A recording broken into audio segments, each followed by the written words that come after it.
માણસ જ્યારે થાકી જાય, કંટાળી જાય, હારી જાય, નર્વસ થઈ જાય, ડિપ્રેશનમાં આવી જાય અને ઘણી વખત ઘણા બધા લોકોની વચ્ચે હોવા છતાં એવું લાગે કે હું સાવ એકલો છું. અને ઘણી વખત એવું લાગે કે ઘણા બધા લોકો છે પણ મને કોઈ સાંભળતું નથી, મને કોઈ સમજતું નથી. અને એવા સમયમાં માણસને કંઈક ભૂખ લાગે છે અને એ ભૂખ લાગે છે નિસર્ગની. બરાબર? તો નિસર્ગ માટે આજે આપણે જોવાના છીએ, એટલા માટે કે માનવ શરીર અને નિસર્ગ, જેને આપણે કુદરત કહીએ છીએ, બ્રહ્માંડીય શક્તિ કહીએ છીએ, ઉર્જા કહીએ છીએ, ઘણા બધા નામ છે. તો આ બધા જ નામની પાછળ કંઈક ને કંઈક તથ્ય છુપાયેલું છે.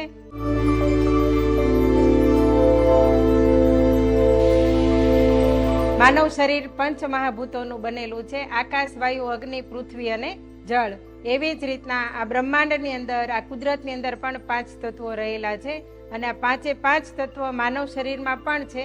જેના કારણે માનવ જ્યારે જન્મે છે ત્યારથી લઈને મૃત્યુ સુધીમાં જ્યારે એનું જે વજન હોય છે, માનવ શરીરનું જ્યારે જન્મ થાય ત્યારે એનું જે વજન હોય છે, માણસ જ્યારે મૃત્યુ પામે ત્યારે એ સમયે એની જ્યારે અગ્નિ સંસ્કાર આપવામાં આવે છે અને એનો રાખનો જો વજન કરવામાં આવે ને તો એ પાછો એટલો જ થાય છે જેટલો જન્મતી વખતે એનો વજન હોય છે.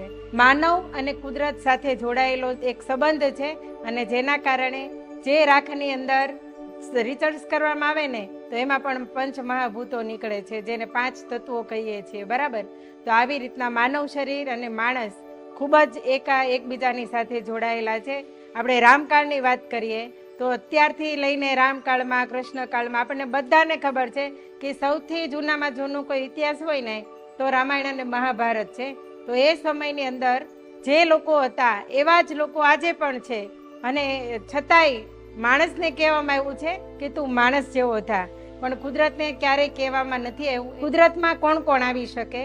તો આપણે સૂર્ય, ચંદ્ર, તારા, નદી, પર્વત, પશુ પક્ષી, વૃક્ષ, વનસ્પતિ, સમુદ્ર આવે છે, પર્વતો આવે છે. આ બધી જ વસ્તુમાં ક્યારેય એમણે પોતાનામાં બદલ લાવ્યા નથી. ધારો કે આપણે જોઈએ તો રામકાળમાં જે ચકલીઓ હતી, જેનું જે સ્વરૂપ હતું એ આજે પણ છે. કબૂતરના જે સ્વરૂપ હતા તે આજે પણ છે. બરાબર? બધા વૃક્ષો, જ્યારે કે નાળિયેરીના વૃક્ષો છે આટલા બધા ઊંચા છે ત્યારે પણ હતા. અને હંમેશા એમણે ક્યારેય પોતાની હેબિટ, પોતાનું પરિવર્તન, પોતાના વાણી, વર્તન, વિચાર, પોતાની જીવનશૈલી, પોતાની દિનચર્યા કોઈએ કશું જ બદલ્યું નથી. ક્યારેય નાનાનું મોટું સ્વરૂપ થયું નથી. બરાબર? પેલા હાથી એક કીડી જેવડો હતો ને અત્યારે બહુ જબરો થઈ ગયો છે એવું પણ નથી. કીડી આટલી બધી નાની છે છતાં એના આંતરડામાં બધી જ ગોઠવણી કરવામાં આવી છે જે માનવ શરીરમાં હોય છે. આ બધું જ કુદરતી રીતે છે. તો માનવું પડે કે કુદરતે ક્યારેય પોતાનામાં પરિવર્તન લાવ્યું નથી અને એટલા માટે જ કુદરત ક્યારેય બીમાર પડતી નથી. માનવ શરીર હાલતા ને ચાલતા બીમાર પડે છે, કેમ કે પોતે પરિવર્તન કરતો ગયો, પોતે જીવનશૈલી બદલાવતો ગયો, પોતાનું જીવન બદલાવતો ગયો અને કંઈક ને કંઈક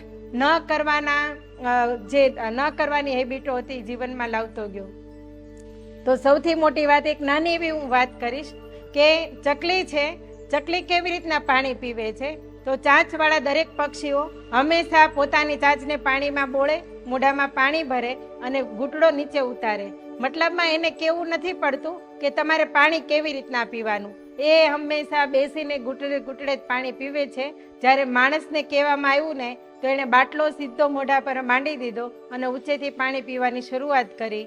આવી માણસે પોતાનામાં પરિવર્તન લાવ્યું. પહેલાંનું માનવ જીવન હંમેશા ખોબો ભરી અને પાણી પીતું હતું, જેના કારણે પાણી મોઢામાં ઘસાઈને જાય અને એની લાળરસ ભળતી જાય અને પોતાને તૃપ્તિ મળે. જો માનવની પદ્ધતિ ફરી ગઈ, પશુ પક્ષીઓની પદ્ધતિ નથી ફરી. આજે પણ નદી, પર્વત, પશુ પક્ષી એના જે ગુણધર્મ હતા એમણે ક્યારેય છોડ્યા નથી. બરાબર? અને એટલા માટે જ માણસ જ્યારે થાકે છે, હારે છે, કંટાળે છે ત્યારે નિસર્ગ તરફ દોડે છે. તો આપણે જોવાનું છે કે એવા કયા ગુણો હતા જે માણસે પોતાના ગુણો છોડ્યા અને કુદરતે આજે પણ છોડ્યા નથી. સૂર્યએ પોતાની નિયમિતતા ક્યારેય છોડી નથી, હંમેશા દરવાજાની બહાર ઊભો રહે છે. આપણે કહેવામાં આવે છે હિન્દુ સંસ્કૃતિની અંદર કે કોઈ જીવતા દેવતા હોય ને તો 2 છે, ચંદ્ર અને સૂર્ય, જેને આપણે નરી આંખે જોઈ શકીએ છીએ. બરાબર? બંનેના અલગ અલગ ગુણધર્મ છે પણ પોતે ક્યારેય પોતાના ગુણધર્મ છોડ્યા નથી. ધારો કે સૂર્ય છે તો સૂર્યએ પોતાની નિયમિતતા ક્યારેય છોડી નથી, પોતાની તેજસ્વીતા ક્યારેય છોડી નથી અને છતાંય આટલા બધા મહાન હોવા છતાંય પોતાની અંદર જરાક પણ અહંકાર નથી આવવા દીધો. કેવી રીતના? તો જ્યારે આપણે દરવાજો ખોલીએ છીએ ત્યારે જ એનો પ્રકાશ અંદર આવે છે. એ ક્યારેય દરવાજાને વિંધીને આપણી અંદર આવતો રહેતો નથી, અને હંમેશા દરવાજાની બહાર આપણી રાહ જોવે છે. જ્યારે દરવાજો ખુલે એટલે સૂર્યપ્રકાશ અંદર આવતો રહે છે, અને એવો સૂર્યપ્રકાશ છે કે જેના વગર માનવ સૃષ્ટિ તો છે જ નહીં. બરાબર, દરેક જીવને જીવવા માટે સૂર્યપ્રકાશની અત્યંત જરૂર છે. આટલી બધી જરૂર હોવા છતાંય સૂર્યમાં ક્યારેય અભિમાન આવ્યું નથી, પોતાની નિયમિતતા ક્યારેય છોડી નથી, ઉગવાનું ક્યારેય છોડ્યું નથી, અને એનો ટાઈમ ક્યારેય ચૂક્યા નથી. એને ક્યારેય ફરક નથી પડતો કે દુનિયામાં કોણ જીવે છે અને કોણ મરી જાય છે. ગમે તેવું મહાન વ્યક્તિની ગેરહાજરી થઈ હોય, પણ સૂર્ય ક્યારેય ઉગવાનું બંધ કરતો નથી. ચંદ્રની અંદર દિવસે ને દિવસે ખીલવાના ગુણો છે, અને દિવસે ને દિવસે એના ગુણધર્મ ઓછા પણ થતા જાય છે, પણ ક્યારેય પોતાની શીતળતા છોડતો નથી. કહેવાનો મતલબ એવો છે કે માનવની અંદર ક્યારેક ક્યારેક મુશ્કેલીઓ આવે તો પોતાનું સ્વરૂપ બદલે છે, સાથે સાથે સ્વભાવ પણ બદલે છે. પણ ચંદ્ર પોતાનું સ્વરૂપ બદલે છે, પણ એનું શીતળતા ક્યારેય છોડતો નથી, એનો સ્વભાવ ક્યારેય છોડતો નથી. તો માણસે હંમેશા ચંદ્ર પાસેથી શીખવું જોઈએ કે આપણી અંદર કાયમને માટે શીતળતા જરૂરી છે. બરાબર, ગુસ્સો ક્યારેય આપણું સારું કરતો નથી, હંમેશા શીતળ રહેવું જોઈએ. અને શીતળ રહેવા માટે ચંદ્રનું નામ છે સોમ. સોમ એટલે પોતાનું નામ જ શીતળ છે, અને એની અંદર ગુણધર્મ પણ એવા છે. અને સૌથી વધારે સોળે કળાએ ખીલે છે જ્યારે પૂનમનો ચંદ્ર હોય છે, અને જ્યારે પૂનમનો ચંદ્ર હોય છે ત્યારે અતિશય શીતળતા આપણને મળે છે. શરદ પૂનમની રાત્રે ઘણા બધા લોકો દૂધ અને પૌવા મૂકે છે, અને સાકર પણ મૂકે છે. જે લોકો અંદરથી પ્રકૃતિના ગરમ છે એવા લોકોને ખાસ ખાવાના હોય છે. શા માટે? ઔષધીય ગુણો પોતાના તે દિવસે ચંદ્ર એની અંદર છોડતો હોય છે. તો આવા ખાસ ગુણો છે ચંદ્રની અંદર.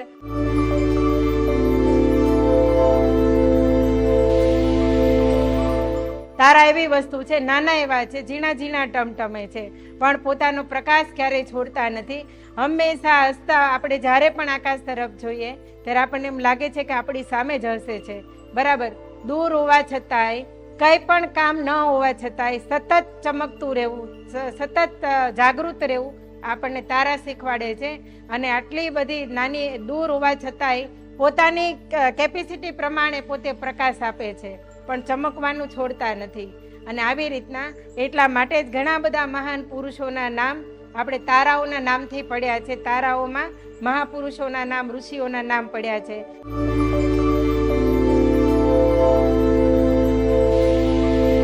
પશુ અને પક્ષીઓ, તો પશુ અને પક્ષીઓ પણ પોતાની રીતે 4 વાગે એટલે ઉઠી જાય છે બ્રહ્મ મુહૂર્તમાં, પોતાની રીતે પોતાનો ખોરાક ગોતે છે.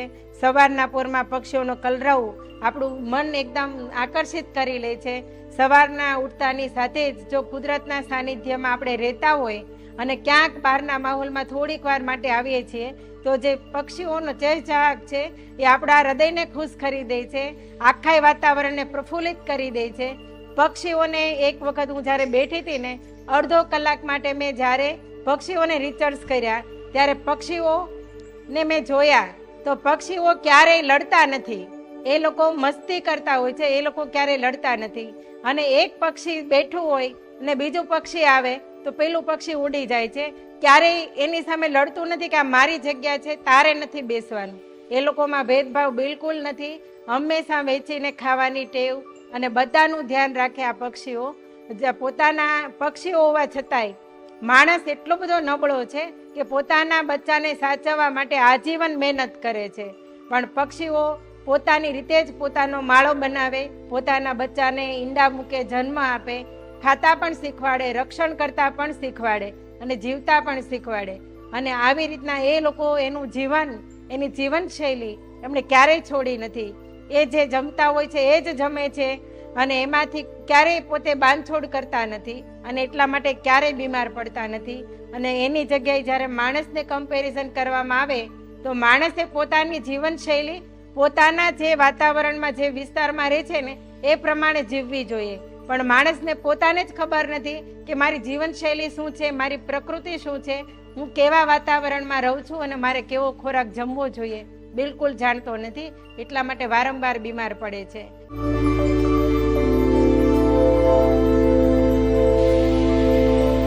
અને વનસ્પતિ, દરેક નાનામાં નાનો છોડ, નાનામાં નાનું તણખું પણ પોતાનો ગુણધર્મ ધરાવે છે અને પોતાના એક ઔષધીય ગુણો છે જે માનવી જીવનને પુષ્ટ કરે છે. એ ક્યારેય બીજાનું ખરાબ કરતો નથી. વૃક્ષ નાનું એવું બી હોય, એમાંથી છોડનું સ્વરૂપ લે અને છોડમાંથી મોટું ઘટાદાર વૃક્ષ બને અને જેમ જેમ પોતાનો વિકાસ થતો જાય એમ એ ઘણા બધા લોકોને આશ્રય આપતું જાય.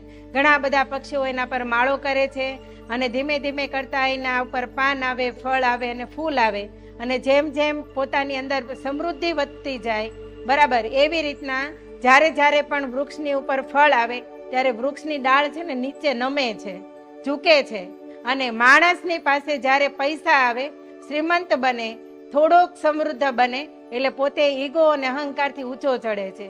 બરાબર. તો વૃક્ષ આપણને શીખવે છે કે જ્યારે જ્યારે તમારા ઉપર ભગવાનના આશીર્વાદ વરસે, તમારા પર ભગવાનની કૃપા થાય, ભગવાન તમને કંઈક સમૃદ્ધિ આપે, ત્યારે માણસે હંમેશા પોતાની નીચે ઘણા બધા લોકોને પોષવા જોઈએ, જેમ વૃક્ષો પોષે છે. એવી જ રીતના પશુઓની વાત કરીએ તો હાથીનું એક ખાલી ઉદાહરણ લઉં ને, તો હાથી જ્યારે જમતો હોય ત્યારે હંમેશા પોતાનો પહેલો કોળિયો છે ને ઉડાડી દે. શા માટે ઉડાડે છે? કે હું જ્યારે આટલું મોટું જબરું જનાવર જ્યારે હું જમું છું તો મારી આસપાસ રહેનારા ઝીણા ઝીણા જે જીવજંતુઓ છે ને એ ભૂખ્યા ન રહેવા જોઈએ. બરાબર. તો હંમેશા પરોપકારની ભાવના, દરેક કુદરતી વસ્તુ છે ને એ દરેક કુદરત પોતે બહુ નિખાલસ છે, પોતાની અંદર ખૂબ જ કુદરતી ગુણો હોવા છતાંય પોતાની અંદર ક્યારેય અભિમાન આવવા નથી દેતા અને પોતાનું નેચર, પોતાનું અસલ સ્વરૂપ છે ક્યારેય છોડતા નથી. જ્યારે માનવ હાલતા ને ચાલતા પરિવર્તન લાવે છે, પોતાના વાણી, વર્તન, વિચારમાં પણ અને પોતાના જીવનમાં પણ. માણસ હંમેશા બોલતો હોય છે કે ઘરમાં બેસીને જમી લે અને જ્યારે પશુઓ હંમેશા વહેંચીને ખાતા હોય છે. આપણી અંદર અને એનામાં એટલો ફેર છે. નદીનું પાણી ખૂબ જ શીતળ છે, ખૂબ જ આહલાદક છે. નદી હંમેશા પોતાને હંમેશા દોડાવતી રહે છે. ઘણા બધા રસ્તામાં કાંકરા આવે, કંટક આવે, ઘણા બધા પથ્થરો આવે, એ બધાને વિનતી પોતે પોતાનો રસ્તો કરતી જાય અને આગળ જતી જાય છે. હંમેશા ખાબોચિયાનું પાણી ગંધાય છે અને ખાબોચિયાના પાણીમાં જ ઉપદ્રવ થાય છે, ખાબોચિયાના પાણીમાં જ જીવજંતુઓ થાય છે, શેવાળ થાય છે અને વધારે સમય ખાબોચિયું ભર્યું રહે તો માનવ મનને, માનવ શરીરને પણ નુકસાન કરે છે, બીમારીઓ વધારે છે. જ્યારે વહેતી નદી શીખવાડે છે કે તમારી નદીમાંથી કોઈ પણ પાણી પીવે, એ પછી પશુ હોય, પક્ષી હોય અને કાંઠે ઉભેલા ઝાડવા છે અથવા તો કોઈ શ્રીમંત પુરુષ આવીને પીવે છે, રાજા મહારાજા પીવે છે અને ગરીબમાં ગરીબ માણસ આવીને પીવે છે. નદી ક્યારેય ભેદભાવ કરતી નથી, હંમેશા વહેતી રહે છે. વહેવાનો ગુણ નદી પાસે છે. તમને ભગવાને જે કાંઈ પણ આપ્યું છે ને એ હંમેશા એને દોડાવતા રહ્યો, એને વહેંચતા રહ્યો. તમને વિદ્યા આપી છે, તમને જ્ઞાન આપ્યું છે, તમને કંઈ પણ આપ્યું છે, હંમેશા એને વેચતા રહ્યો. આ આપણને નદી શીખવે છે. પણ માનવ શરીરની પાસે કંઈ પણ આવું આવે તો માનવ વિકૃત બુદ્ધિ ન થાય છે, એની અંદર અહંકાર આવે છે કે આ તો મારું છે, મારા કર્તૃત્વથી મને મળ્યું છે અને હું એકલો જ વાપરીશ, આમાં કોઈનો ભાગ નથી, આવું વિચારતો હોય છે. પર્વતની હંમેશા વિશાળતા આપણે જોઈ છે. એનો એક ગુણધર્મ છે કે અડગ રહેવું, સ્થિર રહેવું. બરાબર. માનવ મન એવું હોય છે કે આજે મન અને કાલ માળવે જતું રહે. આપણે એમ કહીએ ને કે ઘોડાને કંટ્રોલ કરવા માટે જેમ લગામ જોઈએ, એમ મનને પણ લગામ કરવા માટે મન અને બુદ્ધિમાં સારા વિચારો જોઈએ. જો મન આપણા હાથમાં નથી તો મન ગમે ત્યાં વિચલિત થાય છે, સારા કર્મ પણ કરે છે અને ખરાબ કર્મ પણ કરે છે. જ્યારે માનવ શરીર છે ને આ વિચારતો પણ નથી કે મારી અંદર ભગવાને મન અને બુદ્ધિ, મને સારો એવો માનવ દેહ મળ્યો છે તો મારે મારા જીવનને, મારા શરીરને, મારા મનને મારે કેવી રીતના ચલાવવું જોઈએ. પણ પર્વત છે ને પોતાની જગ્યાએથી ક્યારેય ડગતો નથી, હંમેશા પોતાના શરીર ઉપર ઘણા બધા વૃક્ષોને ધારણ કરે, જેના કારણે આપણું જે કુદરતી વાતાવરણ છે, જેને આપણે પર્યાવરણ કહીએ છીએ, આ કુદરતના સાનિધ્યથી જ આપણું પર્યાવરણ સચવાય છે. નહીતર આજનો માનવ લોખંડ અને સિમેન્ટના જે જંગલો છે એની અંદર રહેતો થઈ ગયો છે. વૃક્ષ શું કહેવાય, વનસ્પતિ શું કહેવાય, ચંદ્રની, સૂર્યની પોતાના ગુણધર્મ, ચંદ્રની શીતળતા શું કહેવાય, કુદરત શું કહેવાય, બહારનો નિસર્ગ શું કહેવાય, વાતાવરણ શું કહેવાય, કંઈ જ જાણતો નથી. પોતે મશીન સાથે રહી અને મશીન જેવો થઈ ગયો છે. પણ માણસ જ્યારે પોતાની ગતાનુગતિક જીવનમાંથી બહાર નીકળે એક દિવસ માટે પણ જંગલમાં જાય, કુદરત પાસે જાય, નિસર્ગ પાસે જાય, નદી પાસે જાય, ત્યારે દરેક કુદરત આપણને કંઈક ને કંઈક શીખવે છે. અને આ માનવે આ બધું જ શીખતું રહેવું જોઈએ, કેમ કે સૌથી મોટું જ્ઞાન આપણને છે ને કુદરત આપે છે. સમુદ્ર જો પોતાનું વિકૃત સ્વરૂપ ધારણ કરે તો મોટામાં મોટી સુનામી આવી જાય છે. હું ને તમે બધા જ જાણીએ છીએ. પણ પોતાની અંદર હજારો કરોડો રત્નો ધારણ કરીને બેઠો છે. ઘણી બધી સંપદા અને સંપત્તિ પોતાના પેટાળમાં છુપાવીને બેઠો છે. પણ છતાંય ઉપર હંમેશા સ્થિર અને ધીર ગંભીર હોય છે. જે વાતાવરણની અંદર જે ઋતુ પરિવર્તન થાય છે એ સમુદ્રના કારણે થાય છે. કેમ કે સમુદ્રમાં જ્યારે સૂર્યપ્રકાશ પોતાની હાજરીમાં સમુદ્રના પાણીનું બાષ્પીભવન કરે અને એના વાદળા બને ને આપણા ઉપર વરસાદની વર્ષા વરસે. બરાબર, કહેવાનો મતલબ એવો છે કે હંમેશને માટે કુદરત છે ને સુખરૂપી છે, આપણને હંમેશા સુખ આપે છે. જ્યારે માણસ સૌંદર્ય, સંગીત અને સ્નેહ ક્યાં પ્રગટે આવું જો વિચાર કરતો હોય ને તો એ કુદરત સિવાય ક્યાંય પ્રગટતું જ નથી. જ્યાં જ્યાં લીલોતરી છે, જ્યાં જ્યાં લીલી છમ ધરતી છે, ત્યાં માણસને ખુશ થવા માટે બીજું કોઈ કારણની જરૂર નથી હોતી. હંમેશા લીલોતરી જોઈને પણ માણસ ખુશ થઈ જતો હોય છે. અને સ્નેહ આપણને હંમેશા જ્યારે પણ આપણે થાકીએ છીએ, અને મારી પોતાની એક ટેવ છે કે હું જ્યારે પણ નર્વસ થાઉં છું, મારી નર્વસ સિસ્ટમ ઘણી વખત હું ટેન્શનમાં આવી જતી હોય ત્યારે હંમેશા નદી કિનારે જઈને બેસું છું. અને નદી કિનારાનો મારો થોડોક એવો સમય હું પાછી ખુશ મિજાજી બની જાઉં છું, પ્રફુલ્લિત, મને પાછો નવો ચહેરો લઈ નવું જીવન લઈને પાછી વળું છું. આ મારું રોજને માટે મારું કુદરત સાથેનું જોડાણ છે, જેના કારણે હું આ બધું અનુભવી શકું છું. અને કુદરતનો એક નિયમ છે કે કારણ વગરની ક્યારેય કોઈની છેડતી ન કરે. પણ તમે કુદરતની વિરુદ્ધમાં ચાલો તો કુદરત તમને ક્યારેય માફ પણ નથી કરતી. કેમ કે કુદરત પોતાનો ગુણધર્મ ક્યારેય છોડતી નથી. માણસ હંમેશા વારંવાર પોતાના ગુણધર્મ છોડીને પોતાની જીવનશૈલી બદલાવતો ગયો અને ધીમે ધીમે દુઃખી થતો ગયો, પરિવારથી જુદો થતો ગયો, સમૂહ છોડ્યો, માણસે એકલતા રહેવાનું પસંદ કર્યું, પોતાની રીતે જીવવાનું પસંદ કર્યું.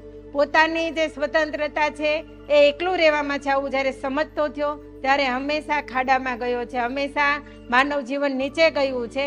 અને અત્યારે માનવ જીવનનો ઉદ્ધાર કેવી રીતના કરવો ને આ એક મોટો પ્રશ્ન આવી ગયો છે. અને હજુ પણ માણસ જો સમજી જાય તો આજે પણ કુદરત આપણને ઘણું બધું શીખવાડે છે, જે હું કુદરત પાસેથી શીખી છું. એક દિવસ હું જંગલમાં બેઠી હતી અને આજુબાજુમાં ચોમાસાનું વાતાવરણ હતું, ઘણી બધી ભરવાડ આટા મારતી હતી, પણ ક્યાં એક પણ ભરવાડ મને હેરાન નહોતી કરતી. પણ એક ભરવાડને મારા તરફ આવતા જોઈ અને મેં એને ઉડાડી તો એ ભરવાડ વળી વળીને 3 થી 4 વખત મારા તરફ આવી. શા માટે? મેં એને ચાળો કર્યો એટલા માટે, નહીતર એ મને અડતા નહોતા. આવી રીતના કુદરત હંમેશા આપણને જીવાડે છે, આપણને પોષે છે. આપણા વાતાવરણમાં જે આપણને જરૂર છે, આપણને ચોમાસાની, શિયાળાની અને ઉનાળાની આ બધી જ ઋતુ આપણને કુદરત આપે છે. અને આના કારણે આપણા આસપાસનું જે વાતાવરણ છે ને એ જળવાઈ રહે છે. અને આજે પણ માણસને એક વખત ફરી પાછું જંગલ તરફ વળવું પડશે, એક બાજુ ગામડાઓ તરફ વળવું પડશે. કેમ કે અત્યારે ઘણા બધા લોકો જાણે છે કે માનવ જીવન ખલાસ થતું રહેલું છે, બીમારી તરફ વળતું રહેલું છે. અને આવું વળ્યું શા માટે? એટલા માટે કે માણસે પોતાની જે જીવનશૈલી હતી ને એમાં બદલાવ લઈ આવ્યા. જે સવારનું ભોજન રાજા જેવું, બપોરનું પ્રજા જેવું અને સાંજનું ભિખારી જેવું જે ભોજન હોવું જોઈએ એના બદલે સવારનું ભિખારી જેવું, બપોરનું પ્રજા જેવું અને સાંજનું ભોજન રાજા જેવું કર્યું. જેના કારણે માણસના જ્યારે સૂર્યપ્રકાશની હાજરી ન હોય એવા સમયે પોતે જમ્યો અને પેટ ભરીને જમ્યો ને એવું જમ્યો જે પચાવી ન શકે. જેના કારણે ધીમે ધીમે કરતા માનવનું શરીર મોટું થતું ગયું, પોતે જાડા થતા ગયા અને અંદર ઘણા બધા રોગોને પોષણ આપતા ગયા, પોતાનું પાચન બગાડતા ગયા અને ધીમે ધીમે કરતા ગંભીર બીમારીઓને આવકારતા ગયા.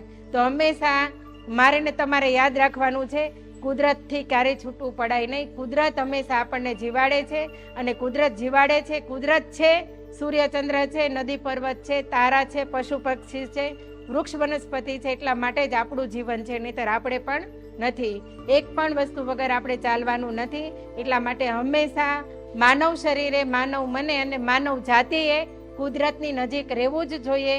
આવો મને અહેસાસ થાય છે, કદાચ તમે પણ સમજી શકતા હશો. Thank you very much.